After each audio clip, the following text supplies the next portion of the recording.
আউযুবিল্লাহি মিনাশ শাইতানির রাজিম বিসমিল্লাহির রহমানির রহিম। আপনাদের সবাইকে আজকে আমাদের একটি নতুন কোর্স চালু হচ্ছে, সেটা হচ্ছে মেডিনাটের ফরেনসিক মেডিসিন টার্ম 1 এর আমাদের যে কোর্সটা, এটা আজকের থেকে শুরু হবে। তা আপনাদের প্রথমে কিছু ইন্ট্রোডাক্টরি কথাবার্তা বলি, তার আগে আমি একটু দেখে নিই কে কে আমাদের কমেন্টে জয়েন করেছেন আপনারা। আচ্ছা, আপনারা আসতে থাকেন, আমি ইন্ট্রোডাক্টরি কিছু কথাবার্তা বলবো প্রথমেই।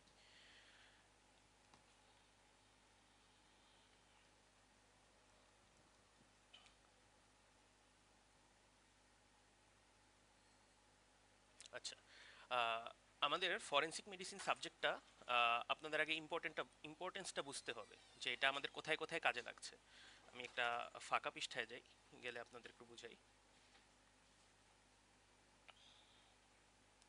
আচ্ছা, আমাদের সেকেন্ড ফেজ অফ মেডিসিনে, সেকেন্ড ফেজ, এখানে কিন্তু আমাদের দুটো সাবজেক্ট। একটা সাবজেক্ট হচ্ছে ফরেনসিক মেডিসিন, আর আপনাদের এই যে নিউ কারিকুলামে এখন হচ্ছে ফার্মা চলে আসছে, ফার্মাকোলজি। এখন এই ফরেনসিক মেডিসিন সাবজেক্টটা গুরুত্ব আপনাদের বুঝতে হবে, যে এটা ওইরকম এমবিবিএস বা হচ্ছে পোস্ট গ্রাজুয়েশনে যদি বলি, এটার ইম্পর্টেন্সটা ওইভাবে আপনারা উপলব্ধি করতে পারবেন না যতক্ষণ না পর্যন্ত আপনারা আহ, যে বিভিন্ন জায়গায় চাকরিতে যাবেন, যেমন বিসিএস চাকরি দিয়ে যখন উপজেলায় যাবেন, বা আপনি কোনো মেডিকেল অফিসার হিসেবে কোনো ইমার্জেন্সিতে চাকরি করবেন, তখন দেখা যাবে আপনার এই ফরেনসিক মেডিসিন সাবজেক্টটা খুব ইম্পর্টেন্স আসছে। এখানে আপনাকে দুটো এক্সাম্পল দিব। একটা হচ্ছে আমাদের উপজেলা স্বাস্থ্য কমপ্লেক্স, এখানে আপনার ধরেন যে পোস্টিং হয়েছে, এখন গ্রামে দেখা যাচ্ছে বিভিন্ন কারণে মারামারি কাটাকাটি করে আসছে। এখন আপনার ওখানে কিন্তু যদি কেউ মারা যায়, সেই ক্ষেত্রে আপনার কিন্তু নিজের থেকেই অটোপসি করতে হবে। আপনার যে অটোপসির ইনসিশনগুলো ওয়াই শেপড, তারপর হচ্ছে যে হরাইজন্টাল ট্রান্সভার্স যে ইনসিশন, এগুলো কিন্তু আপনার দেওয়া লাগবে।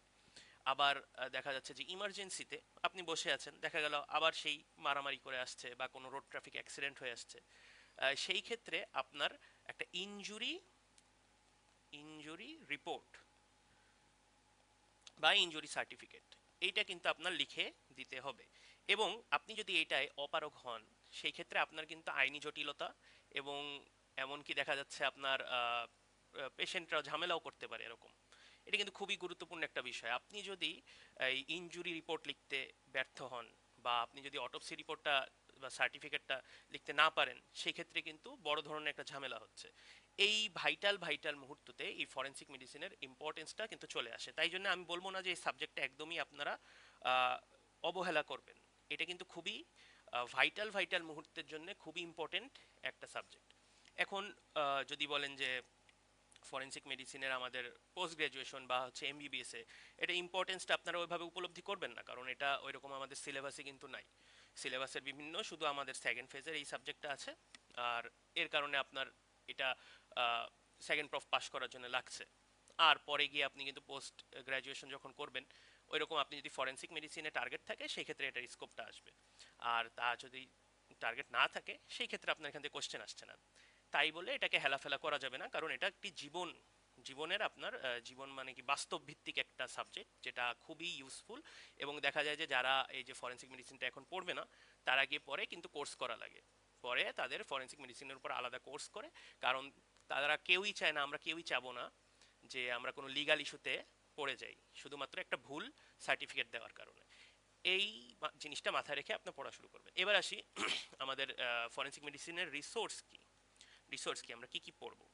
বুক হচ্ছে Reddy, main book, REDDY, Reddy, এই এক নামে সবাই চেনে বাজারে, রেডি বুক। এই বইটা আপনারা পিডিএফ পড়তে পারেন, এই বইটা আপনারা ডিরেক্টলি কিনতে পারেন। কিনে ফেলাই ভালো, আমার মনে হয় কিনে ফেলাই ভালো।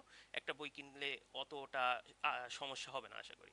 এ হলো মেইন বুক। এছাড়াও আপনার জি রাও, এই বইটা কিন্তু অনেক সুন্দর, আমার এটা একটা পার্সোনাল ফেভারিট বই। এছাড়াও নন্দী, আর হচ্ছে পার্কিশ। এই কয়টা বই থেকেই দেখবেন যে আপনার যত স্যার ম্যাডামদের লেকচারের রেফারেন্স দেওয়া থাকবে। এবার আসি হচ্ছে আমাদের গাইড বই কি। এখন আপনার দেখেন এতগুলো বই, সব বই কিন্তু সবকিছু কভার করে না। চারটা বই কিন্তু আমি মেইন বই দিয়েছি, এছাড়াও আরো ছোটখাটো বই আছে। আর আপনাদের আরেকটা জিনিস বলিনি, এই সাবজেক্টটার নাম কিন্তু শুধু ফরেনসিক মেডিসিন না, এটার নাম forensic medicine and toxicology. Toxicology, এই টক্সিকোলজির জন্য কিন্তু আলাদা বই আছে, কিন্তু ওটা আমরা ভয় পড়ি না এই পোস্ট গ্রাজুয়েট এই আন্ডার গ্রাজুয়েটে এত ইম্পর্টেন্ট কিছু না। এই সাবজেক্টের নাম কি তাহলে? Forensic medicine and toxicology. এটা কিন্তু আপনার জানা থাকা উচিত। আচ্ছা, এখন যেটা বলছিলাম যে আপনাদের তো এতগুলো চারটা যে বই, এখান থেকে তো আসলে গুছাই পড়া একটু সম্ভব, আসলে একটু কষ্টসাধ্য। তা এর জন্য গাইড আমাদের বাজারে একটা খুবই সুন্দর গাইড আছে, নাম হচ্ছে কনসেপ্ট। এই গাইডটা যদি একজনের A to Z পড়া থাকে, আশা করি তার বইয়ের 80 to 90% পড়া হয়ে যাবে। আর বাকি সব তো একটা গাইডের মধ্যে থাকবে না।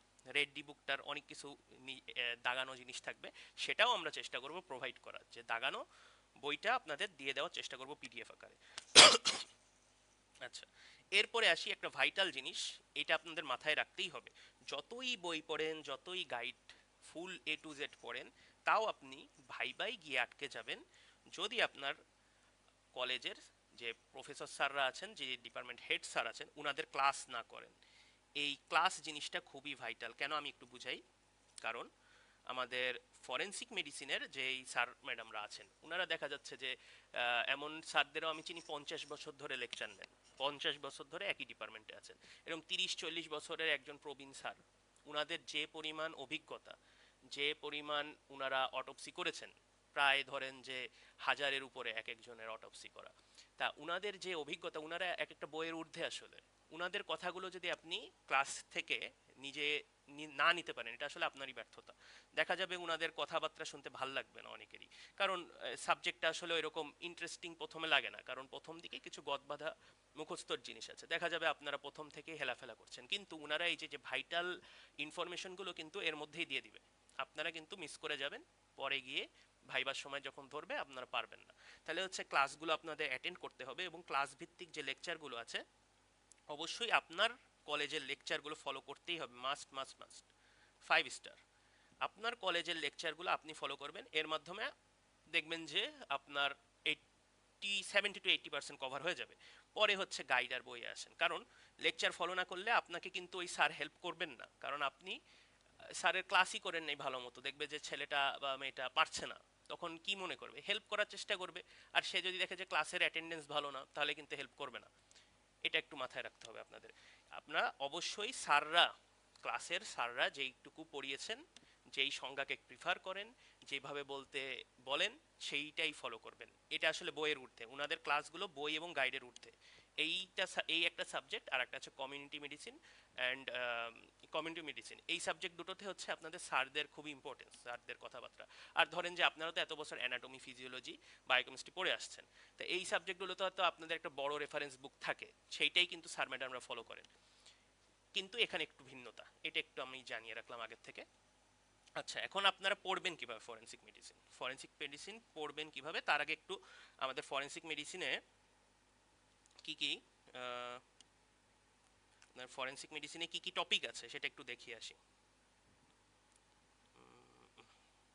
আচ্ছা, দেখেন ফার্স্ট টার্মের টপিকগুলো একটু খেয়াল করেন। আচ্ছা, টপিকের মধ্যে দেখেন ফার্স্ট টার্মের 10টা আইটেম আছে। আমি বেশিক্ষণ এটা নিব না, এটা জাস্ট আপনার দেখার জন্য যে কি কি টপিক আছে। প্রথম আইটেমটা একটু খেয়াল করেন। প্রথম আইটেমে হচ্ছে ইন্ট্রোডাকশন, শুধুমাত্র ইন্ট্রোডাকশন। সেকেন্ড আইটেমটা হচ্ছে আপনাদের বিভিন্ন ট্রেস এভিডেন্স, ডিএনএ প্রোফাইলিং।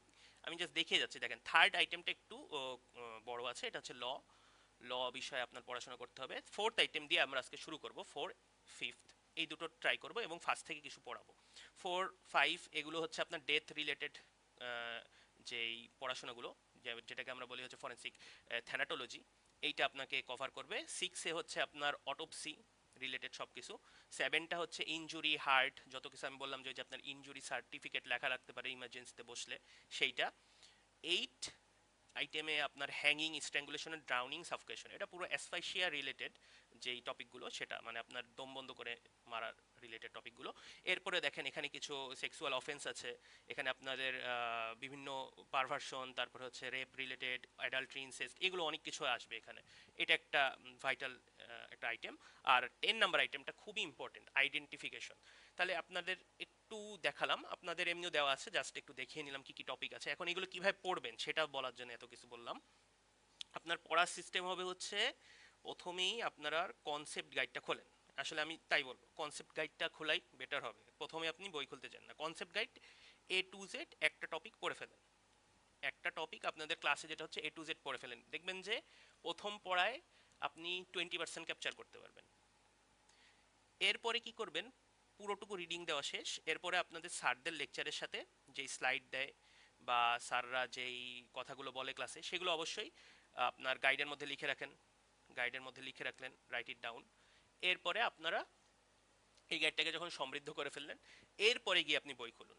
এর আগে আপনার বই খোলার কোনো প্রয়োজন আমি মনে করি না, কারণ এতগুলো বই আপনাকে কি দেখালাম, 4টা বই, আপনার 4টা বই মিলাই কিন্তু গাইডটা করা, গাইডটা এবং খুবই সুন্দর, এরকম সুন্দর গাইড আমি দেখিনি আগে, মানে কনসেপ্টের গাইডগুলো খুবই ভালো হয়, আমি এখানে প্রমোশন করছি না কিন্তু ভালো হয় আসলে। তা এটা আপনি পড়েন, এরপর আপনি স্যারদের এগুলো লেকচারটাকে সরি গাইডে নোট করে ফেলেন, এরপরে বইটা পড়েন।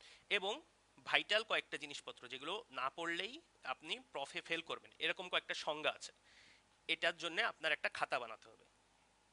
একটা খাতা বানান, একটা খাতা আপনি 3 ভাগ না 4 ভাগ করেন, 4 ভাগ করেন।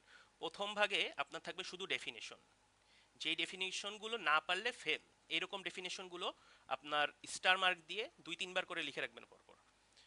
ধরেন যে একটা খাতায় পৃষ্ঠা করলেন, প্রথমেই আপনার যেই ফেল না পারলে ফেল এরকম একটা সংজ্ঞা যদি বলি, ফরেনসিক মেডিসিনের সংজ্ঞা, আপনি ফরেনসিক মেডিসিনের সংজ্ঞাগুলো আজকে পড়ে ফেলবেন, আমি পড়িয়ে দিব, এরপর আপনি লিখে ফেলুন। তারপরে আবার হচ্ছে পরের দিন ওইখানে ওই পৃষ্ঠাটা খালি রাখেন যাতে আপনি পরের দিন না দেখে আবার লিখতে পারেন। এইভাবে এক পৃষ্ঠায় আপনার ফরেনসিক মেডিসিনের সংজ্ঞা থাকুক। এরকম ভাইটাল যে 5 স্টার যে ফেল করা টপিকগুলো না পারলে ফেল, যেমন এরপরে আছে অটোপসির সংজ্ঞা, AUTOPSY, অটোপসির সংজ্ঞা, এটা না পারলে ফেল। এরকম একটা ফেল যেমন মেডিকেল জুরিসপ্রুডেন্সের সংজ্ঞা, এগুলো না পারলে কিন্তু ফেল। এইগুলো মাথায় রেখে এগুলোর জন্য আলাদা প্রথম ভাগে থাকবে, 1/4 ভাগে এটা আপনার ডেফিনেশনের জন্য, এবং ভাইটালগুলোর জন্য একটু বেশি স্পেস রাখবেন যাতে আপনি ওখানে লিখতে পারেন পরে। আচ্ছা, এবার সেকেন্ড যে পার্টটুকু, সেখানে আপনাদের থাকবে হচ্ছে এই বিভিন্ন ডিফারেন্স, মানে আপনার ছক, বিভিন্ন ডিফারেন্স দিয়ে ছক এরকম থাকবে। আপনাদের একটা এভাবে ভাগ করবেন, 3টা ভাগে ভাগ করে ফেলবেন, আপনার যে কোনো ছক যদি পান তাহলে আপনারা ওটা লিখে ফেলেন। কোনো ইম্পর্টেন্ট ছক পাচ্ছেন আপনি যখন রিডিং করবেন, এই যে আপনার যখন রিডিং প্রথম 20%-এর কথা বলেছিলাম, এই প্রথম 20% পড়ার সময় এই কাজগুলো আপনার করে ফেলতে হবে, ডেফিনেশন, তারপরে যে ছক, এগুলো আপনার লিখে ফেলতে হবে। প্রথমে থাকবে ট্রেইট, তারপরে দুটো ভাগে আপনার লিখে এরকম একটা ছক তৈরি করে রাখেন, কারণ আপনার কোশ্চেনের দেখা যাবে যে 30-40% কিন্তু ডিফারেন্স টাইপের কোশ্চেন আসে। তারপরে ডেফিনেশন থাকে হচ্ছে প্রত্যেক 1 বা 2 মার্কের জন্য অনেকগুলো ডেফিনেশন থাকে, পরে গিয়ে কোনো এক্সপ্লেনেটরি কোশ্চেন। এবং 3 নাম্বার ভাগে আপনি রাখবেন হচ্ছে, থার্ড ভাগে আপনি রাখবেন ফরেনসিক, যেটা হচ্ছে পোস্টমর্টম চেঞ্জেস, পোস্টমর্টম যে হ্যাঁ পোস্টমর্টম চেঞ্জেস যেগুলো পাচ্ছি, চেঞ্জেস, আর হচ্ছে কিছু ক্লিনিক্যাল ফিচার, কোনো কোনো টপিকে আবার ক্লিনিক্যাল ফিচারও লাগে, এর জন্য আপনার থার্ড পার্টটুকু থাকবে। এখন এই পোস্টমর্টম চেঞ্জেস কি, এই ক্লিনিক্যাল ফিচার কি, এটা আপনারা পরে জেনে যাবেন পড়তে পড়তে, মানে বিভিন্ন টপিক আসবে, যেমন ধরেন যে একটা পেশেন্ট, হ্যাঙ্গিং এর পেশেন্ট, সে আসছেন, পেশেন্ট তো না মানে মৃত্যুবরণ করেছেন উনি, তা আমরা কি কি পোস্টমর্টম চেঞ্জ দেখতে পারবো উনার মধ্যে, মানে মৃত্যুর পর উনার শরীরের একদম উপর থেকে নিচ পর্যন্ত, মানে একটা সুপারফিশিয়াল আর ডিপ অর্গান বেসিসে সিস্টেমিক কিছু চেঞ্জেস থাকবে, কিছু থাকবে হচ্ছে লোকালাইজ চেঞ্জেস। আপনার গলার এখানে আমি দাগটা দেখতে পারবো, এটা একটা পার্চমেন্টাইজেশন হয়েছে কিনা এটা অনেক পরে বুঝবেন। এই জিনিসগুলো হচ্ছে পোস্টমর্টম চেঞ্জ। আর ক্লিনিক্যাল ফিচার বলতে আমরা যে সাইন সিমটম পড়ি রোগের, সেগুলো এখানে তো রোগ পড়ছি না, এখানে তাহলে কোনটা সাইন সিমটম, এখানে হচ্ছে টক্সিকোলজি টপিক, যেটা যেটা এখন আমাদের নাই, টক্সিকোলজি, এটা হচ্ছে আপনার সেকেন্ড টার্মের, এবং সেকেন্ড টার্মে কিন্তু আপনাদের টক্সিকোলজি বিভিন্ন পয়জন খেয়ে আসলে সে সঙ্গে সঙ্গে সেই পেশেন্টটার কি কি ক্লিনিক্যালি ফিচারগুলো পাবো বা কি কি চেঞ্জ পাবো সেটা কিন্তু আপনার দেখাবে এখানে। তো এটা আপনাদের থার্ড ভাগে থাকবে। আর ফোর্থ ভাগে থাকবে হচ্ছে আপনার যে বিভিন্ন পয়জন আছে, এটা এখন লাগছে না, বিভিন্ন পয়জন আছে আপনার যে এই যে যেমন বললাম যে ফরেনসিক মেডিসিন অ্যান্ড টক্সিকোলজি, এই টক্সিকোলজিতে অনেকগুলো পয়জনকে নিয়ে আপনার ডিল করা লাগবে, অনেকগুলো পয়জনের ক্যারেক্টারিস্টিক্স পড়া লাগবে, এই পয়জনগুলোর ক্যারেক্টারিস্টিক্স এখানে রাখার জন্য আপনি রাখেন। এটার জন্য বেশি জায়গা দেওয়া লাগবে না, অল্প জায়গা দিলে হবে। আপনার এই প্রথমে 3 ভাগ করেন, পরে লাস্টে ছোট অল্প একটু জায়গা রাখেন ফোর্থ ভাগের জন্য, এরকম একটা খাতা প্রস্তুত করে ফেলেন, দেখবেন প্রফের আগে এত সুবিধা পাবেন, আসলে খুবই ভালো হবে। এবার আসেই আমরা তাহলে একটু পড়া শুরু করে দিই, তার আগে দেখি যে কমেন্ট আপনারা কে কি করেছেন।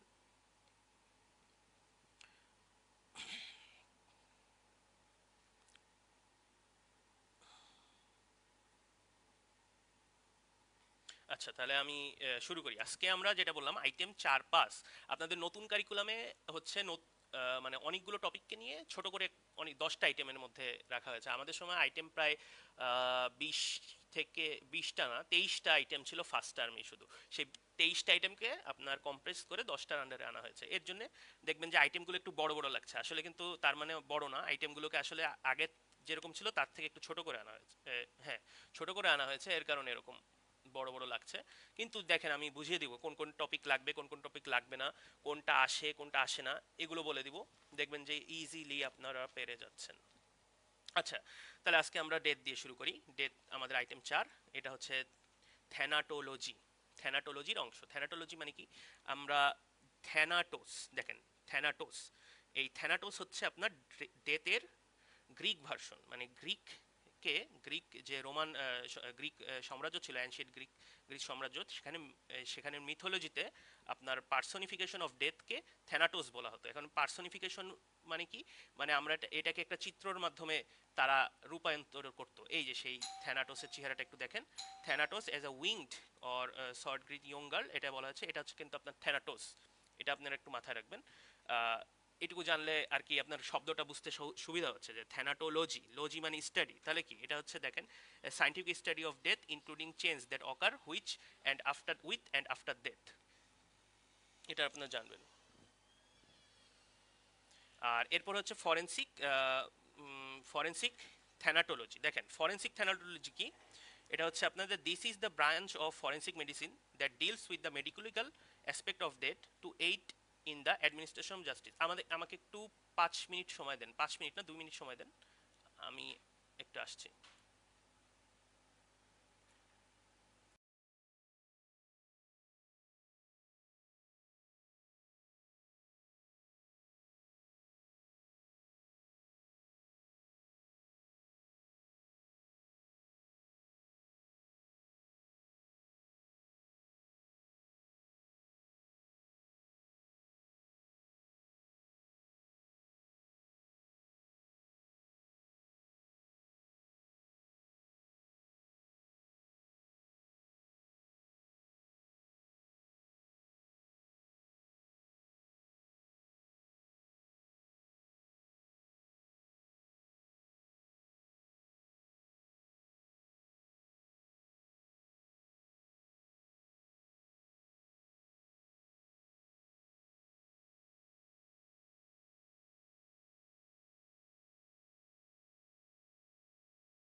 আচ্ছা, আমরা ডেথ দিয়ে পড়াটা শুরু করছিলাম, একটা ইম্পর্টেন্ট কাজ ছিল, একটু যাওয়া লেগেছে। আচ্ছা, আমরা ডেথ, আচ্ছা ডেথ শব্দটা আপনার আগে জানতে হবে যে এটার উৎপত্তি কোন জায়গা থেকে, এবং সেটা কি থানাটোসকে রিপ্রেজেন্ট করে, এটা আমরা বলেছিলাম। এখন থানাটোলজি, থানাটোস নামে মানে হচ্ছে পার্সনিফিকেশন অফ ডেথ, এবং লজি মানে স্টাডি। সেটাকে আমরা সংজ্ঞায় যদি রূপান্তর করি তাহলে দেখেন ইজিলি আমরা সেই সংজ্ঞাটা বের করতে পারছি। Scientific study of death including it changes that occurs with and after death, মানে হচ্ছে আপনার মৃত্যুর সময় এবং মৃত্যুর পরে যেই চেঞ্জ হবে আপনার একটা ক্যাডাভারে, সেটাকে নিয়ে যদি আমরা সায়েন্টিফিক্যালি স্টাডি করি সেটাকে থ্যানাটোলজি বলছি। এটা একটা ইম্পর্টেন্ট সংজ্ঞা, এটা আপনারা রাইট ইট ডাউন করতে পারেন। আর যেটা খুব ইম্পর্টেন্ট, ফরেন্সিক থ্যানাটোলজি, আমরা ফরেন্সিক নামটা ইনক্লুড করে দিলাম তার সামনে, কারণ আমরা ফরেন্সিক মেডিসিন নিয়ে পড়ছি, এবং ফরেন্সিক মানেই যদি আপনারা বুঝবেন যে মেডিকেল কোনো টপিকের সাথে যদি লয়ের কোনো টপিকের একটা সম্পর্ক আসে, সেখানেই ফরেন্সিকটা চলে আসবে। মানে আপনার এই থ্যানাটোলজি, এই সায়েন্টিফিক স্টাডি অফ ডেথ যদি আমি কোনো লতে ইউজ করি এবং আপনার মেডিকেল পার্সোনাল সেটা হেল্প করে, লতে একটা মেডিকেল পার্সোনাল আপনার লতে হেল্প করছে এই থ্যানাটোলজির যে নলেজটা নিয়ে, সেটা এর কারণে আমরা ফরেন্সিক শব্দটা নিয়ে আসবো। এবং এটা আপনারা পড়বেন হচ্ছে ফরেন্সিক মেডিসিনের বিভিন্ন ব্রাঞ্চ আছে, সেখানে দেখবেন যে প্রত্যেকটা ব্রাঞ্চের একদম ফরেন্সিক থ্যানাটোলজি, ফরেন্সিক ট্যাফোনমি আছে, ফরেন্সিক ব্যালিস্টিক ফরেন্সিক আছে, তারপর হচ্ছে আপনার এন্টোমোলজি আছে, এরকম প্রত্যেকটা ব্রাঞ্চ আছে। আমরা আজকেই ওটা ট্রাই করব পড়ানোর। এখন দেখেন, আচ্ছা, এরপরে দেখেন branch of forensic medicine that deals with the medico legal aspect of death to aid in the administration of justice. এই দেখেন এখানে সংজ্ঞাটা কিন্তু খুব easy. The branch of forensic medicine that deals with the medico legal aspect of.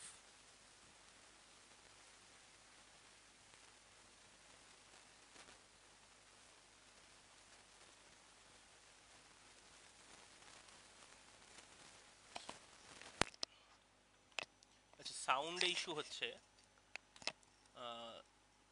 Hello hello.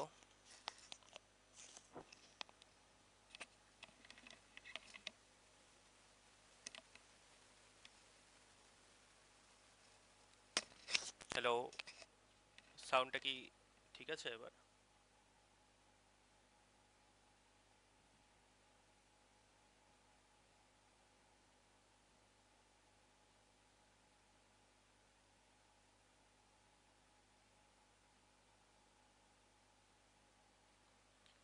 আশা করি ঠিক হয়েছে সাউন্ডটি।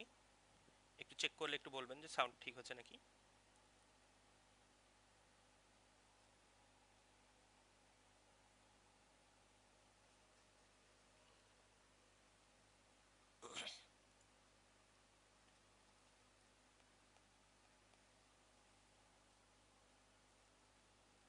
আচ্ছা সাউন্ড, আচ্ছা ঠিক আছে, সাউন্ড ইজ ওকে। আচ্ছা ধন্যবাদ। আচ্ছা, আমরা যেটা বলছিলাম যে ফরেনসিক থ্যানাটোলজি, এটা সংজ্ঞাটা আমি ইজিলি শেখানোর ট্রাই করছিলাম। আশা করি এবার কোনো বাধাবিঘ্ন আসবে না, অনেক বাধাবিঘ্ন আসছে। আচ্ছা, the branch of forensic medicine that deals with the medicolegal aspect of, এইটুকু কিন্তু আপনার যে কোনো ফরেনসিক টাইপের ব্রাঞ্চ যেখানে সংজ্ঞাটা চলে আসবে আপনার এইটুকু অ্যাড করে দিবেন। The branch of forensic medicine, একটা ফরেনসিক মেডিসিনের শাখা, দ্যাট ডিলস উইথ দ্য, যেটা হচ্ছে আপনার ডিল করে with the medicolegal aspect of. কেন মেডিকুলার আসলো? কারণ হচ্ছে আপনার,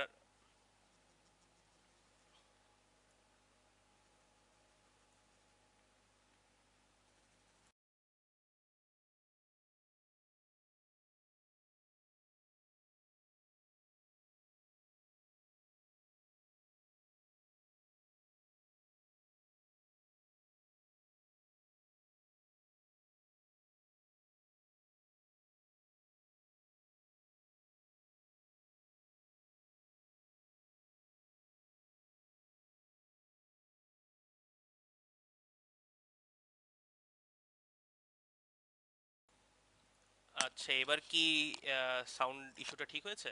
একটু জানাবেন, আপনারা কমেন্ট করে একটু জানান সাউন্ডের ইস্যুটার কারণ আগাতে পারছি না।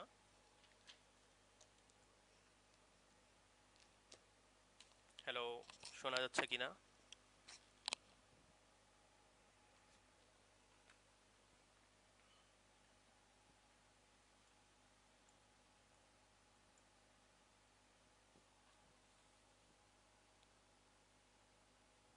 আচ্ছা ঠিক আছে, এবার এবার শোনা যাচ্ছে।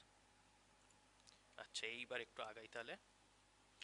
আচ্ছা, আবার যেটা বলছিলাম, যে কোনো ফরেনসিক মেডিসিনের ব্রাঞ্চ লেখার আগে আপনারা এইটুকু জাস্ট অ্যাড করে দিবেন। তারপরে আমরা যা নিয়ে ডিল করি, এই যে থ্যানাটোলজি মানে কি ডেথ, এইটুকু লিখে দিবেন, মানে এই যে লাল কালি দিয়ে। তাহলে the branch of forensic medicine that deals with the medico legal aspect of. কেন মেডিকো লিগাল বলছি? কারণ আপনার মেডিকেল পার্সোনাল আপনার লিগাল কাজে ব্যবহার হেল্প করছে আপনার, কারণ এটা আপনার কোর্টে চলে যাবে। এই যে আপনি যে একটা অটোপসি রিপোর্ট দিবেন, এই অটোপসি রিপোর্টটা নিয়ে বা হচ্ছে ডেথ ডিক্লেয়ার করবেন, এই ডেথ ডিক্লেয়ার করার ফলে আপনার এই যে তথ্যটা, আপনি একটা প্রফেশনাল ডাক্তার হিসেবে যে তথ্যটা দিলেন সেটা কিন্তু লতে চলে যাবে, লতে ইউজ করতে পারবে। এর কারণে মেডিকো লিগাল অ্যাসপেক্ট অফ সব জায়গায় ইউজ হবে।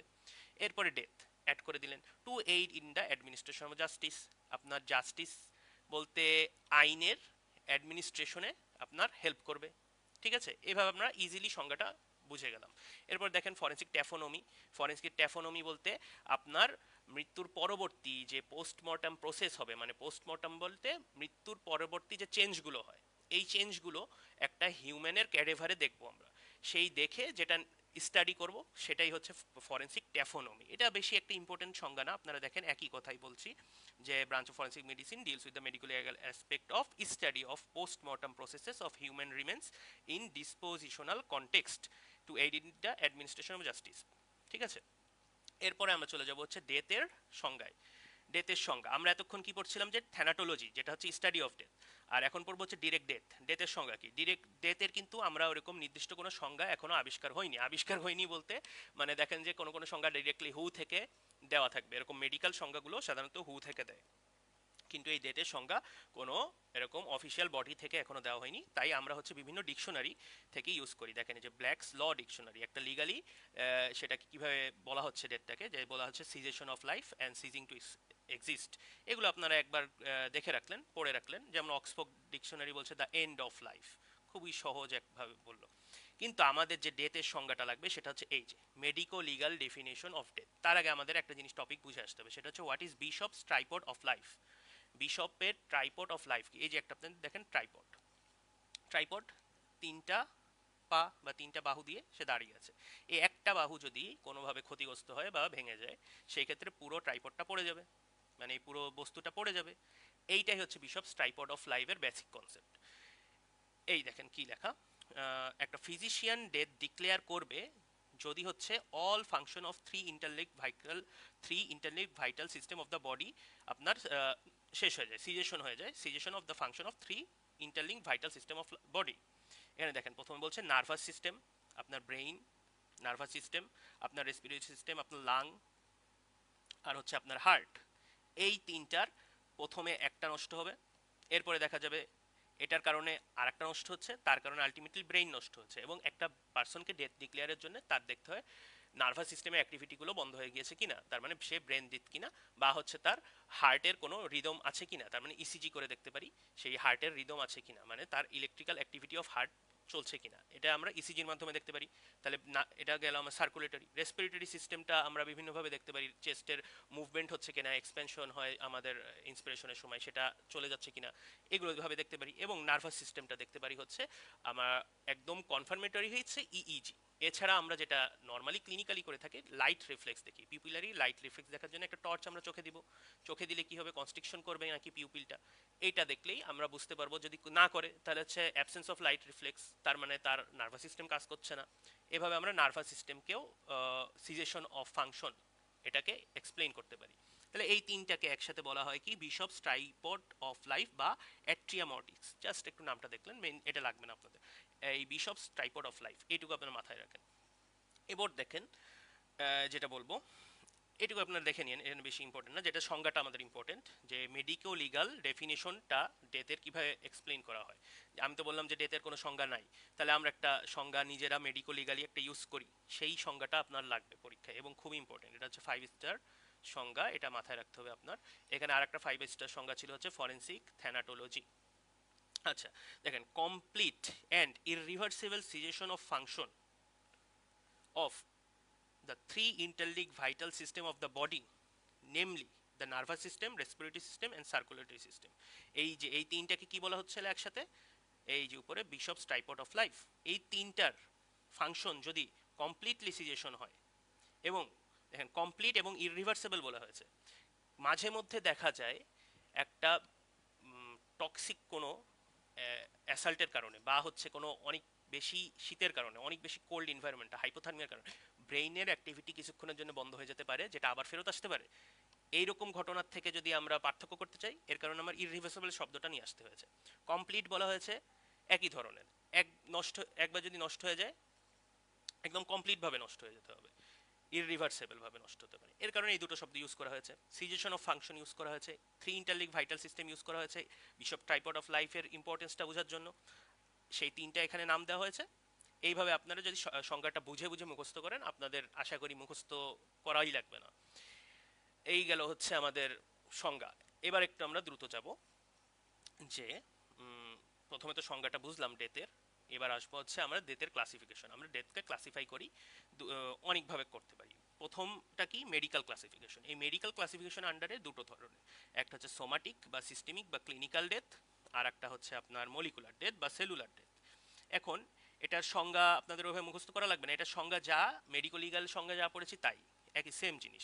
আপনার এই কনসেপ্টটা আগে বুঝতে হবে যে সোমাটিক ডেথ আর হচ্ছে ক্লিনিক্যাল ডেথ, সেলুলার ডেথ বা এই দুটোর পার্থক্য কি, সেটা পার্থক্য জানার জন্য এই যে ডিফারেন্সটা আগে পড়ে আসি। তাহলে ডিফারেন্সটা দেখেন, ডেফিনেশন প্রথমেই বলেছে, এই ডেফিনেশনটা বোঝার চেষ্টা করেন, যে এখানে আপনার বিশপস ট্রাইপড অফ লাইফের যদি কমপ্লিট অ্যান্ড ইররিভার্সিবল সিজেশন বা স্টপেজ হয় তাহলে সেটাকে আমরা সোমাটিক ডেথ বলবো, যেটাই আমাদের কি বলে ক্লিনিকো মেডিকেল সংজ্ঞা না, medico legal, sorry medico legal সংজ্ঞা বা ক্লিনিক্যাল সংজ্ঞা যেটা ছিল আপনার।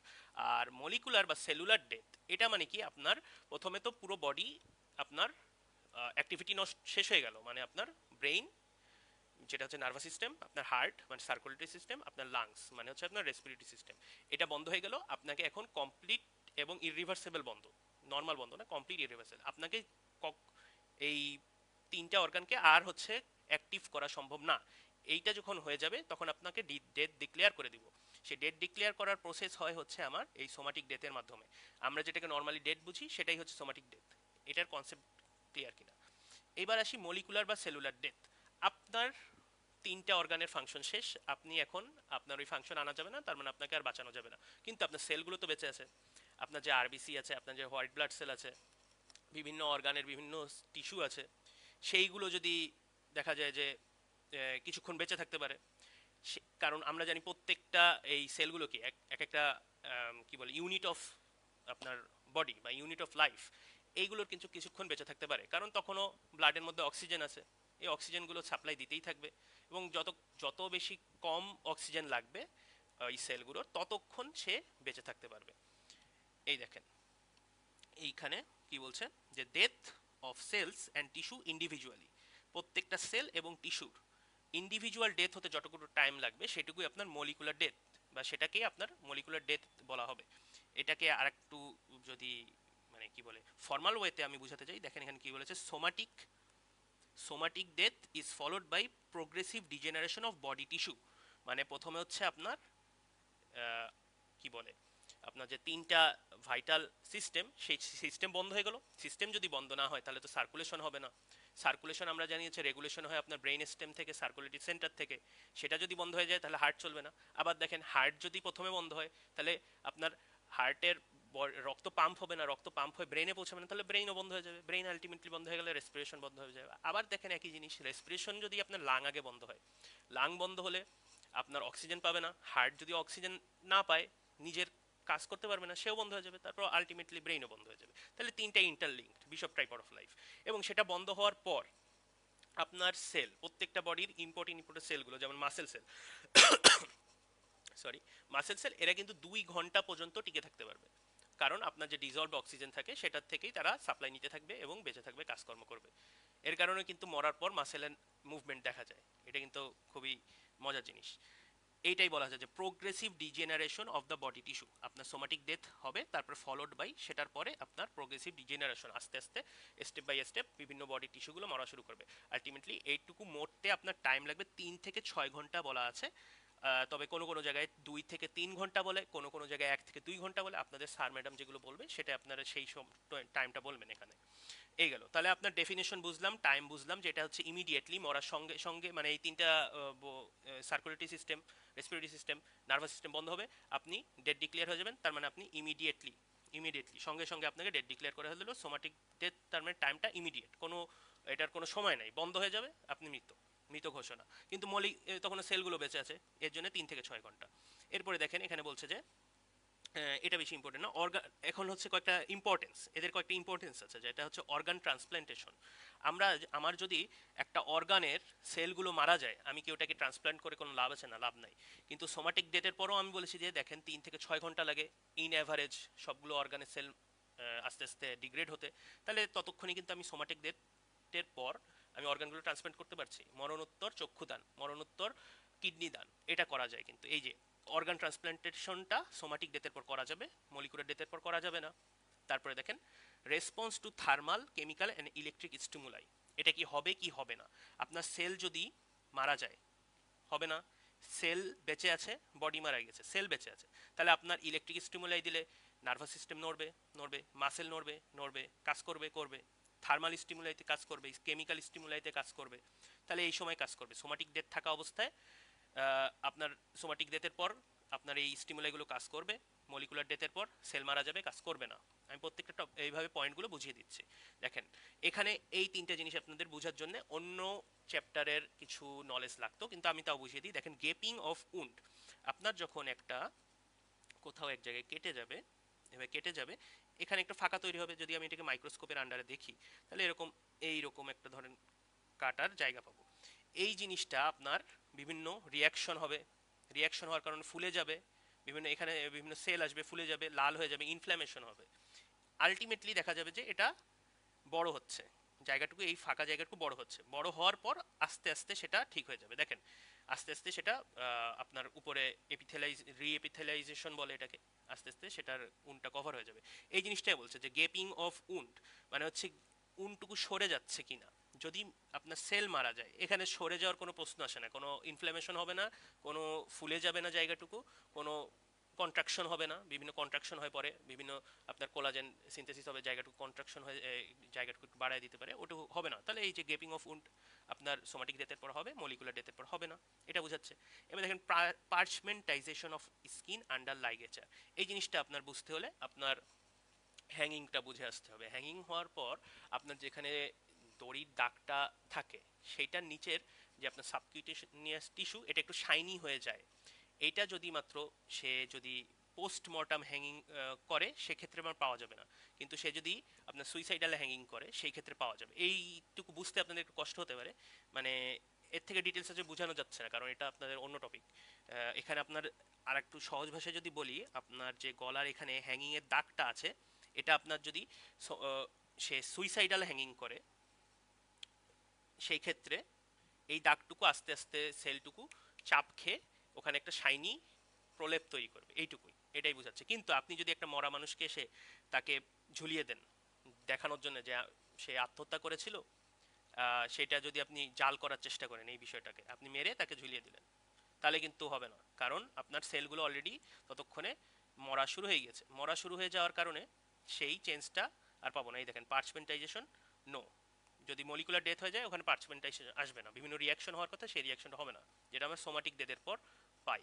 এরপরে ব্লিস্টার ফর্মেশন, আবার একই জিনিস, ব্লিস্টার বলতে আপনার যে ওই যে ফোসকা পড়ে যায় সেই ফোসকার ফর্মেশন হবে সোমাটিক ডেথে, মলিকুলার ডেথে হবে না, কারণ ওই যে রিয়াকশনগুলো, বডি রিয়াকশনগুলো সম্ভব, কারণ আপনার সেলগুলো বেঁচে আছে, এখানে রিয়াকশনগুলো সম্ভব না।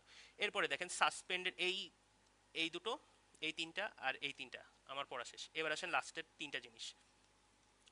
আচ্ছা, সাসপেন্ডেড অ্যানিমেশন, এটা দরকার নেই আপনাদের। ক্লিনিক্যাল ডেথ ডিক্লারেশন, আমরা কোন মৃত্যু দিয়ে ডেথ ডিক্লেয়ার করি সাধারণত, কোনটা দিয়ে করি?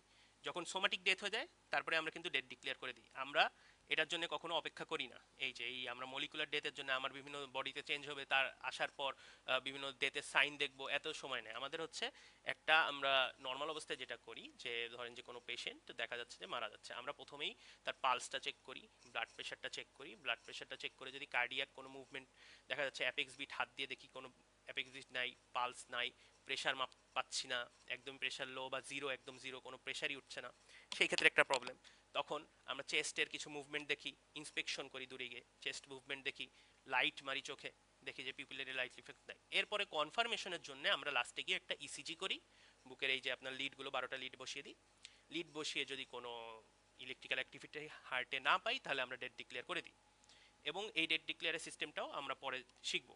এই যে তাহলে এই ডেট ডিক্লেয়ারের জন্য আমরা কোনটা ইউজ করলাম? সোমাটিক ডেট ইউজ করলাম, মলিকুলার ডেট কিন্তু ইউজ করলাম না।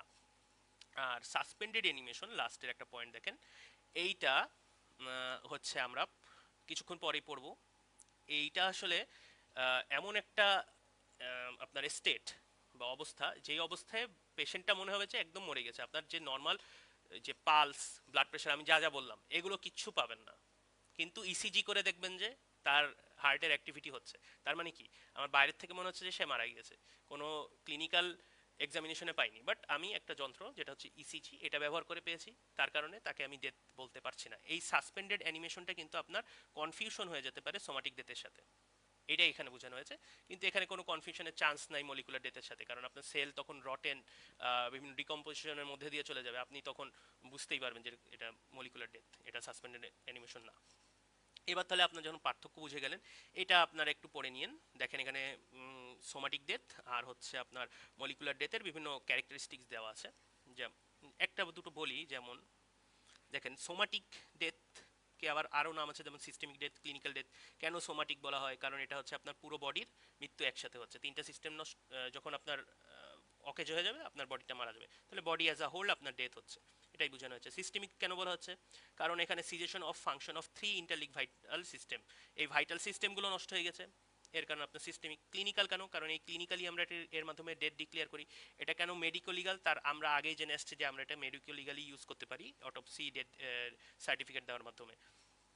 আচ্ছা, এরপরে দেখেন মেডিকো লিগাল ইম্পর্টেন্স কি, এটা আমরা বলে ফেলেছি যে আমরা হচ্ছে ডেট ডিক্লেয়ার করতে পারি এটার মাধ্যমে। তারপরে এটা হচ্ছে আমরা এটার মাধ্যমে একটা সার্টিফিকেট দিব, তারপরে তারপরে তারা এটাকে বডিটাকে ডিসপোজাল করার জন্য নিয়ে যেতে পারবে। তার আগে কিন্তু আমরা নিতে দিব না বডিটা। ডিসপোজাল বলতে ধরেন যে দাফন কাফন বা হচ্ছে অন্ত্যেষ্টিক্রিয়া যেটা, সেটার জন্য নিয়ে যেতে পারে। তারপর হচ্ছে আমরা আরেকটা জিনিস পার্থক্যতে পড়ে আসছি, যেটা হচ্ছে ট্রান্সপ্ল্যান্টেশন অফ অর্গান আমরা সোমাটিক ডেথের পর করতে পারি, কিন্তু মলিকুলার ডেথের পর করতে পারি না। তাহলে এটা একটা মেডিকো লিগাল ইম্পর্টেন্সের আন্ডারে পড়ে যাচ্ছে। আপনারা দেখবেন বিভিন্ন সময়ে ভাগ করা যায়, যেমন হচ্ছে কর্নিয়াটা প্রথমেই নিয়ে নেয়, তারপর হচ্ছে আপনার কিছু কিছু অর্গান আছে 24 ঘন্টার পরেই নিতে হবে, কিছু কিছু অর্গান আছে 24 থেকে 72 ঘন্টার মধ্যে নিতে হবে, এরকম ভাগ ভাগ করা আছে, এটা আমরা পরে দেখব। আর হচ্ছে দেখেন এটার মাধ্যমে আমরা taking decision when to stop resuscitation বা আর্টিফিশিয়াল সাপোর্ট। দেখা যাচ্ছে যে একটা পেশেন্টকে যদি আমরা ব্রেইন ডেথ ডিক্লেয়ার করে দিই, সেটা আমরা পরে জানবো যে ব্রেইন ডেথ ডিক্লেয়ার করা জিনিসটা কি। আপনার ব্রেইন ডেথ যখন হয়ে যাবে একটা পেশেন্ট, ওকে আসলে ওনাকে আসলে কোনোভাবেই ফেরত আনা সম্ভব না, এটা ধরে নেওয়া হয়। কারণ আপনার ব্রেইনের যে মিড ব্রেইন অঞ্চলটা, এখানে বিভিন্ন সেন্টার থাকে, সার্কুলেটরি সেন্টার, তারপরে আপনার রেসপিরেটরি সেন্টার, তারপরে আপনার কার্ডিয়াক সেন্টার, এরকম অনেক ইম্পর্টেন্ট সেন্টার এখানে থাকে, যেইটার কার্যক্রম বন্ধ হয়ে গেলে আপনার ওই সিস্টেমগুলো একদম বন্ধ হয়ে যাবে। তার মানে কার্ডিয়াক সিস্টেম সেন্টার বন্ধ হয়ে যাওয়া মানে আপনার হার্ট চলবে না। তারপরে আপনার রেসপিরেটরি সেন্টার বন্ধ হয়ে যাওয়া মানে আপনার লাং চলবে না, মানে নিজের থেকে চালানো যাবে না। তখন আমার কি করতে হয়? আর্টিফিশিয়াল সাপোর্ট দিয়ে তাকে রেখে দেওয়া হয়, এবং আমরা তাকে কোমা বলি মাঝে মধ্যে, তাকে আমরা হচ্ছে লক টাই সিনড্রোম বলি, অনেক নাম আছে এরকম, এগুলো অনেক ক্লাসিফিকেশন আছে, আমরা কখন কোনটাকে কি বলবো। তা এই জিনিসটা যখন আমরা দেখবো ব্রেইন ডেথ হয়ে গিয়েছে, বিভিন্ন ডায়াগনস্টিক ক্রাইটেরিয়া আছে, সেই ক্রাইটেরিয়া ওয়াইজ আমরা যদি চেক করি, দেখে ওনাকে ব্রেইন ডেথ যদি ডিক্লেয়ার করে দিই, সেই ক্ষেত্রে আমরা ডিসিশন নিই। সেটাকেই বলা হচ্ছে যে সেই ডিসিশনটা নেওয়ার মাধ্যমে আমরা এই আর্টিফিশিয়াল সাপোর্টটা খুলে দিতে পারি বা স্টপ রিসাসিটেশন করতে পারি। এর মাধ্যমে আমরা হচ্ছে অবশ্যই পেশেন্টদের গার্জিয়ান আছেন যারা, তাদের সাথে কথা বলে নিয়ে আগে গিয়ে বলা হয় যে দেখেন এরকম ব্রেইন ডেথের জন্য আমাদের দুটো ডাক্তার বিভিন্ন ফিল্ড থেকে আসেন, ওনারা এসে চেক করেন, চেক করে ডায়াগনোসিস করেন যে আসলেই ব্রেন ডেথ। সেই ক্ষেত্রে আমরা সাপোর্টটা খুলে ফেলি, এরপরে হচ্ছে অটোমেটিক তখন তো হার্ট আর লাং চলবে না, কারণ ওনার তো ব্রেইনের সেন্টারই বন্ধ হয়ে গেছে। সেই ক্ষেত্রে কিছুক্ষণের মধ্যেই বডিটা আসলে ডেথ ডিক্লেয়ার করে দেওয়া হয়। এটাই হচ্ছে গ্রুসাম রিয়ালিটি। এরপরে দেখেন মলিকুলার ডেটের সংজ্ঞা আমরা জেনে ফেলেছি। এখানে আবার সেই অক্সিজেন কেন আমরা এখানে হচ্ছে সেলগুলো কেন বেঁচে থাকবে মরার পরও, কারণ হচ্ছে আপনার এই যে অক্সিজেন রিজার্ভ থাকবে, এবং অক্সিজেন রিজার্ভ যদি ডিপ্লিটেশন হয়ে যায় 2 থেকে 3 ঘন্টা পর, সেই ক্ষেত্রে আপনার ওই সেলগুলো আলটিমেটলি মারা যাবে, সেটাকে আমরা হচ্ছে মলিকুলার বা সেলুলার ডেথ বলছি। এবং এই দেখেন vital centre of the brain stem মরতে, মানে ওই সেলগুলো মরতে সময় লাগে 5 মিনিট, এবং মাসেলগুলো আপনার মরতে 1 থেকে 2 ঘন্টা। তার মানে মাসেলগুলো কিন্তু অনেকক্ষণ টিকে থাকতে পারে, এর কারণে আমরা এখানে মেকানিক্যাল এবং ইলেকট্রিক্যাল এক্সাইটেবিলিটি পাই। বিভিন্ন ইলেকট্রিক শক বা কোনোভাবে আপনারা যদি কন্ডাকশন করেন, সেই ক্ষেত্রে দেখবেন যে মাসেলগুলো নড়ছে। আচ্ছা, এইটুকুই আমাদের এখান থেকে, এটুকু পড়ে নিন, বেশি ইম্পর্টেন্ট না। ক্লিনিক্যাল এই আপনার আগে পড়লাম হচ্ছে আমরা medico legal importance of somatic death পড়েছি, এরকম ইম্পর্টেন্স অফ আপনার কি বলে মলিকুলার ডেথ বা সেলুলার ডেথের ইম্পর্টেন্সটা কি, এটা আমরা এখান থেকে একটু দেখে নিলাম। আচ্ছা, পার্থক্যটা পড়লেই তার মানে আপনার পড়া হয়ে যাচ্ছে এখান থেকে। আসলে এত কিছু বোঝানোর, এই পার্থক্যটাই বুঝিয়ে দিলাম, আপনারা এগুলো পড়ে নিলে হয়ে যাবে, আমরা পিডিএফ সাপ্লাই করে দেব। এরপরে দেখেন মেডিকো লিগাল ক্লাসিফিকেশন, আর একটা হচ্ছে গর্ডনস ক্লাসিফিকেশন। একদমই দরকার নেই গর্ডনস ক্লাসিফিকেশনটা, পড়তে পারেন দেখলে যদি চান। আর হচ্ছে এই যে এই মেডিকো লিগাল ক্লাসিফিকেশনটা একটু মাথায় রাখবেন যে এটা ইম্পর্টেন্স কেন, কারণ বিভিন্ন জায়গায় লাগে। দেখেন, ন্যাচারাল ডেথ হতে পারে একটা মানুষের, আনন্যাচারাল ডেথ হতে পারে। ন্যাচারাল বলতে সে হচ্ছে কোনো ডিজিজ প্রসেসে মারা গিয়েছে, বা সে কোনো বৃদ্ধ বয়সে মারা গিয়েছে, এজিং প্রসেসের কারণে মারা যেতে পারে। এই হলো আপনার ন্যাচারাল প্রসেস। আর আনন্যাচারাল প্রসেস 3 ভাগে, একটা হচ্ছে সে নিজের যান নিজে কবজ করেছে, সেটা হচ্ছে আপনার সুইসাইডাল, কেউ এসে মেরে দিয়ে গেছে। হোমিসাইডাল, অ্যাক্সিডেন্টাল বলতে কোনো পার্সন মেরেছে বাট অ্যাক্সিডেন্টের মাধ্যমে, অথবা নিজেও সে হচ্ছে ধরেন সাথে গিয়েছিল, সাথ থেকে পড়ে গিয়েছে অ্যাক্সিডেন্টের মাধ্যমে। এইগুলো আমাদের, এই যে আমাদের মেডিকো লিগাল অটোপসি কেন করি, অটোপসি করি এই তিনটার ডিটেক্ট করার জন্য যে আসলে কোন কারণে মরেছে, এর কারণে এটা হচ্ছে মেডিকো লিগাল ক্লাসিফিকেশন। এটার মাধ্যমে অনেক কিছু চেঞ্জ হয়ে যেতে পারে। ধরেন যে আপনার একটা এক্সাম্পল দিয়ে, আমাদের স্যার বলেছিলেন ক্লাসে বিষয়টা এরকম যে একজন ছেলে আর একজন মেয়ের একটা সম্পর্ক ছিল। তারা হচ্ছে দেখা গিয়েছে যে বিভিন্ন কথা কাটাকাটি হয়। তারপরে একজন, ওই যে ছেলেটা, সে হচ্ছে বেশি ইমোশনাল ছিল হয়তো। তারপরে সে কি করলো, সে বিছানায় বসে আপনার ফাঁসির দড়িটা সামনে রেখে এরকম গলায় দড়ি নিবে এরকম একটা দেখাচ্ছিল ভিডিও কল করে। সেই মুহূর্তে সে এরকম গলায় চাপ রাখতে রাখতে সে কিন্তু ফাঁসি নিতে চায়নি, সে কিন্তু হ্যাঙ্গিং করতে চায়নি, কিন্তু ফাঁসিটা এইভাবে গলাটা রেখে অ্যাক্টিং করতে করতেই আপনার এখানে থাকে আমাদের জুগুলার ভেইন। এই জুগুলার ভেইনে কোনোভাবে যদি প্রেশারটা হালকাও পড়ে, সেই ক্ষেত্রে কিন্তু আপনার ভেনাস রিটার্ন ফ্রম দ্য বেইন বন্ধ হয়ে যাবে। এবং ব্রেইনের ভেনাস রিটার্ন বন্ধ হয়ে গেলে আস্তে আস্তে আপনার ব্রেনের সাপ্লাই, এই যে অক্সিজেনেশনটা কমে যাবে। তার মানে আপনার অক্সিজেনেশন কমে যাওয়ার মাধ্যমে আপনি অজ্ঞান হয়ে যাবেন। এটাকে কিন্তু আমরা বলি সিনকোপ। এই সিনকোপে যখন চলে যায় তখন হচ্ছে এরকম অজ্ঞান হয়ে গলাটা নিচু করে দিল। এই ছেলেটা যখন গলাটা নিচু করে দিল তখন কিন্তু তার আলটিমেটলি ক্যারোটিড আর্টারিও ব্লক হয়ে যাচ্ছে, এরকম করে গলার চাপেই সে বন্ধ হয়ে যাচ্ছে। এর কারণে সে কিন্তু পরে মারা গিয়েছিল। এটা কিন্তু আসলে কোনটার আন্ডারে ফেলবেন আপনারা, দেখে মনে হতো সুইসাইডাল, আসলে সুইসাইড করেনি, সে কিন্তু অ্যাক্সিডেন্টাল ডেথ। এর জন্য আমার এই জিনিসটা বের করার মাধ্যমে আমরা কিন্তু লতে অনেক হেল্প করতে পারি। আপনার যে লিগ্যাল প্রসিডিউরগুলোতে এভাবে এই আমি জাস্ট এইটুকু নলেজ আছে, এইটুকু নলেজ থাকার মাধ্যমে আমি পুরো ধরেন আপনার একটা জীবন বাঁচিয়ে দিতে পারতাম।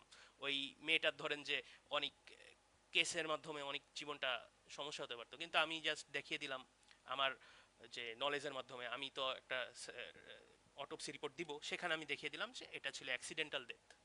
কিন্তু ম্যাক্সিমাম লেম্যান পারসন কিন্তু এটাকে সুইসাইডাল বলবে।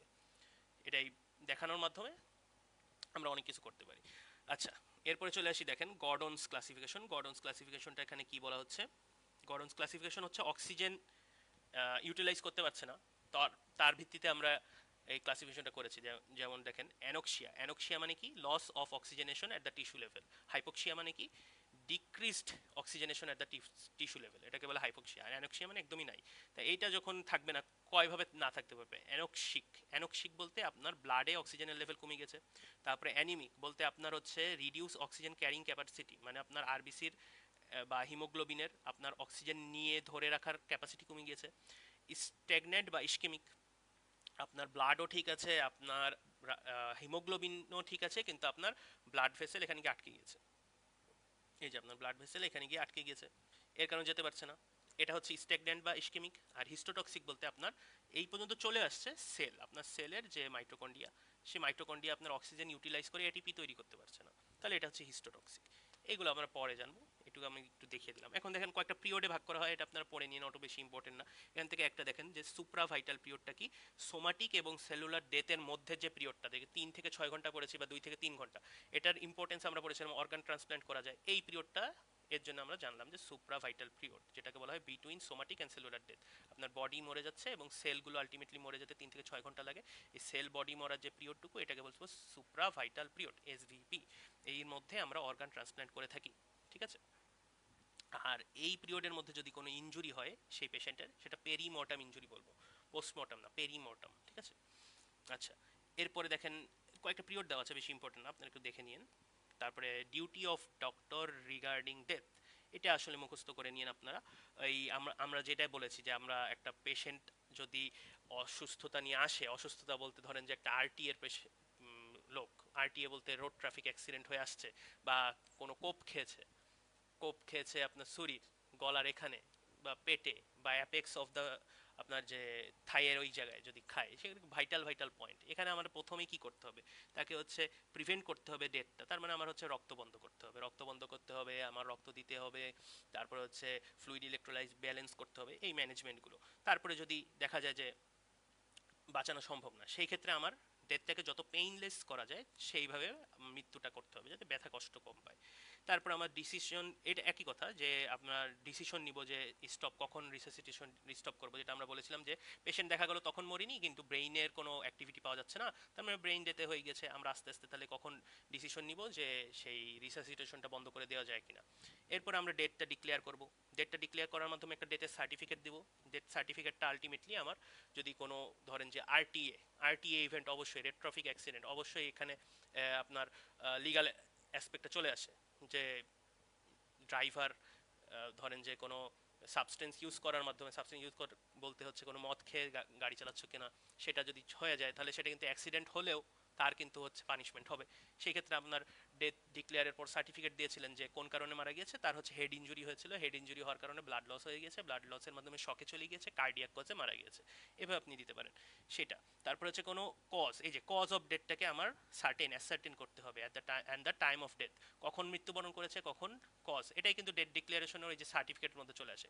কজ লিখে ফেলবেন, সেটা টাইমটা লিখে ফেলবেন। তারপরে আপনার হচ্ছে কোন ম্যানারে মৃত্যুবরণ করেছে, ম্যানার বলতে আমরা যে একটু উপরে দেখেছিলাম যে মেডিকোলিক্যাল ক্লাসিফিকেশনটাই হচ্ছে আপনার manner. Mode of death, manner of death, cause of death, এগুলো আমরা পরে পড়বো। অনেক ভাগ করা যায় ডেথটাকে, মানে ডেথের মোড, ম্যানার, এগুলো একটু জানতে হবে। এই ম্যানার অফ ডেথটাকে আপনার লিখতে হবে, যেটা কি অ্যাক্সিডেন্টাল ছিল, আপনি যেহেতু গাড়ির অ্যাক্সিডেন্ট হয়েছে অ্যাক্সিডেন্টালি লিখবেন, পরে সেটা কোর্টে গিয়ে সেটা পরে যা হওয়ার হবে। সরি। আর হচ্ছে ট্রান্সপ্লান্টেশন অফ অর্গান, যদি ওটার উনার কোনো আগের থেকে উইল করা থাকে যে উনি অর্গান ট্রান্সপ্লান্টেশনের জন্য উইল করে রেখেছেন যে মরণোত্তর চক্ষু দান করবেন, সেই ক্ষেত্রে আমরা সেইটা বিবেচনা করব। এই হলো হচ্ছে আপনার duty of doctor regarding death. একটা ব্যক্তির মৃত্যুর পরে আপনি ডক্টর হিসেবে কি কি করবেন, আপনার কাজ, এটা একটু মাথায় রাখবেন, এটা একটু মুখস্থ করে ফেলবেন, এটা ইম্পর্টেন্ট আছে। স্টার এখানে আচ্ছা, আমরা আরেক এই পেজটা পড়ে আমরা হচ্ছে ইন্ট্রোডাকশনে চলে যাব। আজকে আমার একটু দেরি হয়ে গেছে, এমনি ক্লাসটা শুরু করতে গিয়ে আমার একটু নেটে প্রবলেম হচ্ছিল, না আর একটু পড়াতে পারতাম। আচ্ছা, এতক্ষণ তো আমরা বুঝলাম, অনেক কিছুই বলা হলো, যে একটা পেশেন্ট দেখা যাচ্ছে যে ঠিক ছিল সকালেও, হঠাৎ করে সে হাঁপাচ্ছে, আপনি গেলেন, কি আপনি পালস দেখলেন, পালস খুবই লো, ব্লাড প্রেশার একদমই আসছে না, আস্তে আস্তে সে মরার দিকে ধাবিত হচ্ছে। এই যে ধাবিত হচ্ছে, আপনার কাজ হবে সব কিছুর আগে এই ডায়াগনোসিসটা করতে হবে। সব কিছুর আগে আপনার ওই তো যেগুলো করবেন, রিসাসিটেশন করার চেষ্টা করবেন। তারপরে দেখা যাবে যদি রিসাসিটেশন করতে ব্যর্থ হন, মানে মরার দিকে আসলেই ধাবিত হচ্ছে, সেই ক্ষেত্রে আপনার তো ডিসিশন নিতেই হবে যে এখন কিছু করা যাচ্ছে না। সেই ক্ষেত্রে আপনার কি কি করে আমি ডেটটাকে ডিক্লেয়ার করে একটা ডেথ সার্টিফিকেট দিব, এটুকুই আপনার হচ্ছে পরের কাজ। কারণ আসলে মৃত্যু আমাদের হাতে না, মৃত্যু যে কোনো কারণেই হতে পারে। দেখা যাচ্ছে ফুল ট্রিটমেন্ট পাওয়া একজন ব্যক্তি, কোনো ট্রিটমেন্টে ভুল নাই, তাও হচ্ছে মৃত্যু হতে পারে ওনার। এটা আসলে আল্লাহর নিয়ামত, মানে কি বলবো, এটা আসলে আমাদের হাতে নয়। আমরা ডাক্তার আসলে আমরা হেল্প করতে পারি, আমরা মাধ্যম, জাস্ট মাধ্যম, যে হেল্প করার মাধ্যম, কিন্তু আমাদের কন্ট্রোলে আসলে কিছু নাই, এটাই। আচ্ছা, তাহলে আমাদের ডায়াগনোসিস যেটা বলছিলাম, ডেট ডায়াগনোসিস জন্য এতগুলো কথা বললাম, যে ডেট ডায়াগনোসিস কিভাবে করব। একটা পেশেন্টকে ডেট ডিক্লেয়ার করার সময় আপনার অনেক কিছু জিনিস মাথায় রেখে ডেট ডিক্লেয়ার করবেন, কারণ 10 মিনিট পর সে যদি উঠে বসে যায় আপনার সামনে, আপনি কিন্তু ওখানেই মার খাবেন, আপনি ওখানেই মার খাবেন। এটা একটা খুবই মানে ভয়ের বিষয়, যাতে পেশেন্ট না ওঠে। দেখো এমনও কাহিনী আছে, আমি একটা ব্রাজিলের একটা প্রতিবেদনে পড়েছিলাম যে পেশেন্ট 2 দিন পর তার তাকে কবর দিয়ে দিবে, কফিনে পুরে নিয়ে যাচ্ছিল, সে কফিনে ধাক্কাধাক্কি করেছে, কফিনে শুয়ে থাকা অবস্থায় ধপধপ করা শব্দ খুলে, তারপরে সেই কফিনটা খুলে দেখে যে পেশেন্ট বেঁচে আছে, মানে যিনি মরে যাওয়ার কথা মরে যায়নি, ডেড ডিক্লেয়ারের সমস্যা আছে, তারপরে গিয়ে ডাক্তারের বাড়ি ভেঙে দিয়ে আসছে। এরকম কাহিনী আছে। এটা কিন্তু আপনার খুবই খুবই খুবই ইম্পর্টেন্ট। এটা ভাবেন যে ইনফিনিটি স্টার, জীবনের জন্য, সবকিছুর জন্য এটা তো আপনার লাগবেই, এটা আপনার জীবনে আসবেই, আপনি ডাক্তার পেশায় গেলে এটা আপনার আসবেই। তাহলে আপনি প্রথমে আমরা বলেছিলাম যে bishop tripod of life, heart, circulatory system, lung, respiratory system, nervous system, brain, এই তিনটার জন্য আমরা কি কি এক্সামিনেশন করে তাকে দেখতে পারি যে আসলেই বন্ধ হয়ে গিয়েছে সেই সিস্টেমটা। যেমন প্রথমে দেখেন হার্টের সিজেশন অফ হার্ট বিটিং, হার্টের বিট বন্ধ মানে হচ্ছে হার্টের ফাংশন নষ্ট হয়ে গেছে, বন্ধ হয়ে গেছে। এই যে প্রথমটা হচ্ছে দেখেন অ্যাবসেন্স অফ পালস, কি বললাম, প্রথমে পালসটা ধরে আমরা দেখি যে পালস আছে কিনা, সেটা দুইভাবে দেখি, পেরিফেরিয়ালি আমরা রেডিয়াল পালস দেখি, আর হচ্ছে সেন্ট্রালি যদি দেখি ক্যারোটিড পালস দেখি। আমরা হচ্ছে এই যে এইভাবে এইভাবে দেখতে হবে, হ্যান্ডশেক ম্যানারে আমরা ধরবো 3 আঙ্গুল দিয়ে, আমরা হচ্ছে ল্যাটারালি দেখবো, সরি, এইভাবে আমরা এভাবে দেখি, ফ্লেক্সর কার্পি রেডিয়ালিস, আর হচ্ছে আপনার ব্রাকিও রেডিয়ালিস, ফ্লেক্সর কার্পি আলনারিস, আর হচ্ছে ব্রাকিও রেডিয়ালিস, এই দুজনের মাঝখানে আমরা হচ্ছে এই পালসটা দেখব, আপনার রেডিয়াল পালস। এরপর হচ্ছে ক্যারোটিড পালস, ক্যারোটিড পালসটা আমরা হচ্ছে এইখানটায় দেখবো, একদম সেন্টারে আপনার স্টেনোক্লেডোমাস্টয়েড, আর হচ্ছে আপনার যে আপনি কি বলে ল্যারিংস বা ট্রাকিয়া, এর মাঝখানে আমরা হচ্ছে হাত থাম দিয়ে দেখতে পারি। এই গেল। আপনারা কখনো কিন্তু ক্যারোটিড পালস দুটো একসাথে দেখবেন না, এটা তো আপনারা এখন ক্লিনিক্যাল ওয়ার্ডে আসছেন, আপনারা এটা মাথায় রাখবেন, ক্যারোটিড পালস কখনো দুইটা একসাথে দেখবেন না, কারণ দুটো একসাথে দেখলে আপনার ব্রেনের সাপ্লাই একমাত্র ক্যারোটিড এখান দিয়ে যাচ্ছে, একটা ভার্টিব্রের আর্টারি দিয়ে যায়। এটা বন্ধ করে দেন, ব্রেনের সাপ্লাই কমে যাবে, ব্রেনের সাপ্লাই অক্সিজেন কমে যাওয়ার মাধ্যমে আপনি ফল করবেন, মানে হচ্ছে আপনি মাথা ঘুরে পড়ে যাবেন, যেটাকে আমরা বলি সিনকোপ। এটা একটু সাইড ট্র্যাক হয়ে গেলাম, কিন্তু ইম্পর্টেন্ট জিনিস।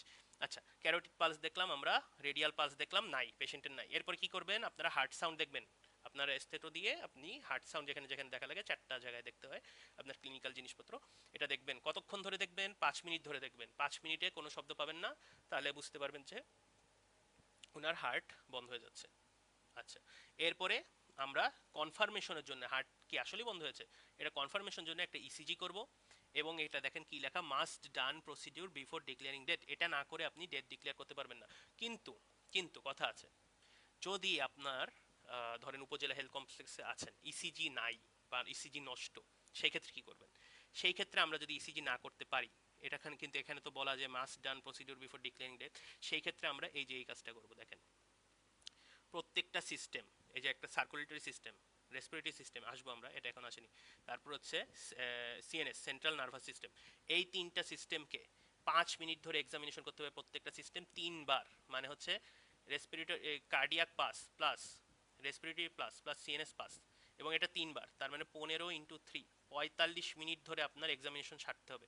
এবং প্রত্যেকটা এক্সামিনেশন মাঝে 10 মিনিট ইন্টারভাল দিয়ে এক্সামিনেশন করতে হবে, তারপরে আপনি ডিক্লেয়ার ডেথ করবেন। তার মানে ইসিজি যদি না থাকে, সেই ক্ষেত্রে এই প্রসিডিউর। ঠিক আছে, এইগুলো কিন্তু কোনো বই নেই, এগুলো হচ্ছে ওই যে আমি প্রথমে বলে নিয়েছি, স্যার ম্যামদের স্পেশাল কথা থাকবে, ওনারা এত বেশি অভিজ্ঞ, ওই কথাগুলো এখানে আমি একটু লিখে রেখেছি।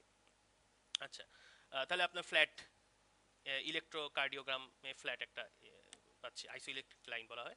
তারপরে হচ্ছে ব্লাড প্রেশার পাবো না, ব্লাড প্রেশার দেখতে পারেন, পাবো না। হাতটা এই অ্যাপেক্সের এখানে রাখবেন, অ্যাপেক্স বিট আছে কি নাই সেটা দেখবেন, নাই, তাহলে অ্যাপেক্স বিট অ্যাবসেন্স। তারপর দেখেন কয়েকটা ছোটোখাটো টেস্ট আছে, এটা একটু নিজেরা পড়ে নিন, এটা আসলে আমরা জীবনেও করি না, জাস্ট হচ্ছে স্যাররা জিজ্ঞেসও করেন না, যদি বাই চান্স ভাবেন আইটেম বা টার্মে জিজ্ঞেস করতে পারে। এরকম কয়েকটা জিনিস আছে, যে আপনার সার্কুলেটরি সিস্টেম কাট টেস্ট, একটা একটা কাট দিলাম, কাট দেওয়ার পর ব্লিডিং হচ্ছে না, তার মানে হচ্ছে আপনার সার্কুলেশন বন্ধ হয়ে গেছে। যদি সার্কুলেশন হালকা একটু ব্লিডিং, একটু রক্ত বেরোচ্ছে, তার মানে বুঝবেন যে একটু সার্কুলেশন আছে। আর এমনি নর্মালি কি হয়, একটা কাট দিলে হচ্ছে এভাবে আপনার ড্রপ ড্রপ পড়তে থাকে, একটা ব্লাডের ড্রপ পড়তে থাকে, এটা কিন্তু হবে না। কাট টেস্টে আপনি নেগেটিভ পাবেন, কোনো ব্লিডিং আসছে না। ট্রান্স ইলুমিনেশন টেস্ট, হাতটাকে এরকম করবেন, হাতটাকে এরকম আউট স্ট্রেচ হ্যান্ড, এই দেখেন আউট স্ট্রেচ হ্যান্ড, একটা ডার্ক রুমে আমরা ইয়েলোইশ অপেক অ্যাপিয়ারেন্স পাবো, যদি লাইট মারি, লাইট মারলে ইয়েলো অপেক অ্যাপিয়ারেন্স পাবো, এটা হচ্ছে ট্রান্স ইলুমিনেশন টেস্ট। পরে দেখেন ম্যাগনাস টেস্ট, ম্যাগনাস টেস্ট হচ্ছে no bluish colour or edema in the finger will be distal to the ligature. একটা লাইগেচার করে দিব আমরা, লাইগেচার করে দিয়ে আমরা ছোটবেলায় করতাম, রবার ব্যান্ড দিয়ে এখানে হাতটাকে বন্ধ করে দিতাম, আঙ্গুলটাকে বন্ধ করে দিতাম। বন্ধ করে দিলে দেখা যাচ্ছে যে এখানে যে ভেনাস ড্রেনেজ গুলো হয়ে ফেরত যেতে পারতো না, ফেরত না যেতে পারলে এখানে নীল হয়ে যেত, মানে ডি অক্সিজেনেটেড ব্লাডের যে কালারটা এখানে আসতো। এটাই এটাই এই জিনিসটা আমি যদি করি, তাহলে দেখা যাবে যে no colouration, bluish colouration হবে না, এডিমা হবে না, মানে যে যে ফুলে যেত, এডিমা পাবো না, ফিঙ্গারে কোনো এডিমা ব্লুইশ কালারেশন পাবো না লাইগেচারের সামনে। এইটাই বলা হচ্ছে, যে কেন, কারণ সার্কুলেশন বন্ধ হয়ে গেছে, যাওয়া আসা তো কথাই আসে না। তারপরে হচ্ছে আই কার্ড টেস্ট, এটা বেশি ইম্পর্টেন্ট নয়। দেখেন অ্যালকালাইন ফ্লুইসিন দিব, তারপরে দেওয়ার পর দেখবো হচ্ছে সার্কুলেশন, ওইটা কালারটা আমরা চেক করতে পারি যে কতদূর, যদি আপনার সার্কুলেশন থাকে তাহলে সেই কালারটা ছড়িয়ে যাবে বডি দিয়ে, যদি সার্কুলেশন না থাকে তাহলে ছড়াবে না, এইটুকুই। পরে প্রেশার টেস্ট, একটা প্রেশার দিব আঙ্গুলে, এটাকে হচ্ছে আমরা ক্যাপিলারি রিফিলিং টাইমে কিন্তু এখানে আমরা পড়েছিলাম যে একটা যে আমরা ক্লিনিক্যালি কি করি, যে ডিহাইড্রেশন, পেশেন্টের ডিহাইড্রেশন বা শকে আছে কিনা তখন দেখার জন্য আমরা এই যে ক্যাপিলারি, এই মিডিল ফিঙ্গারটা, মেইনলি মিডিল ফিঙ্গারটা এই প্রথমে ধরে এভাবে ধরে রাখি, ধরে আস্তে করে ছেড়ে দিই, যদি 2 সেকেন্ডের পরে ফেরত আসে, তাহলে আমরা বুঝি যে এটা হচ্ছে একটু ওনার ডিহাইড্রেটেড অবস্থায় আছে, মানে ব্লাড ভলিউম কম আছে। এই জিনিসটা এখানে প্রেশার টেস্ট হিসেবে বলা আছে। দেখেন, if pressure applied on the finger nail it becomes pale but soon becomes red on release on the pressure, this return, এই যে এটা, এটা যে মৃত্যুর পর this return will be sluggish in case of death, এই কথাটা বলা হচ্ছে, ওই যে আমরা যে ক্যাপিলারি রিফিলিং টাইম বলি ওইটাই। আচ্ছা, এইগুলো একটু দেখিয়ে দিলাম তাহলে। এরপরে দেখেন রেসপিরেটরি সিস্টেম, আমার 5 মিনিট ধরে কার্ডিয়াক সিস্টেম দেখা শেষ, এবার আসি হচ্ছে রেসপিরেটরি সিস্টেম। আচ্ছা, এটা দেখার জন্য আমরা প্রথমে রেসপিরেটরি মুভমেন্টটা দূরে দাঁড়াবো, দূরে দাঁড়িয়ে একটা হচ্ছে ওনার পেশেন্টের লেভেলে আসবো, মানে পেশেন্ট তো শুয়া থাকবে, উনি এখন মারা যাননি, পেশেন্ট তাই শুয়ে থাকবে, আমি হচ্ছে পেশেন্টের লেভেলে নিচু হয়ে আসলাম, এসে দেখবো যে ওনার অ্যাবডোমেন এবং এই যে চেস্টের কোনো মুভমেন্ট হচ্ছে কিনা। এটাই হচ্ছে আমার ইন্সপেকশনের রেসপিরেটরি মুভমেন্ট দেখা অন ইন্সপেকশন। এটা আপনার ক্লিনিক্যালিও করবেন। তারপরে হচ্ছে অ্যাবসেন্স অফ ব্রেথ সাউন্ড, এরপরে আমরা হচ্ছে এস্থেতো দিয়ে ব্রেথ সাউন্ডগুলো চেক করব প্রত্যেকটা ইন্টারকোস্টাল স্পেসের মধ্যে। 5 মিনিট ধরে করতে হবে। দেখেন আমরা হার্ট সাউন্ডও দেখেছিলাম 5 মিনিট ধরে, আমরা ব্রেথ সাউন্ডও অবশ্যই 5 মিনিট ধরে দেখব। যদি না পাই তাহলে বুঝবেন যে আস্তে আস্তে বন্ধ হয়ে যাচ্ছে, আপনার শ্বাসই তো নিচ্ছে না, তাহলে মানে কি সমস্যা।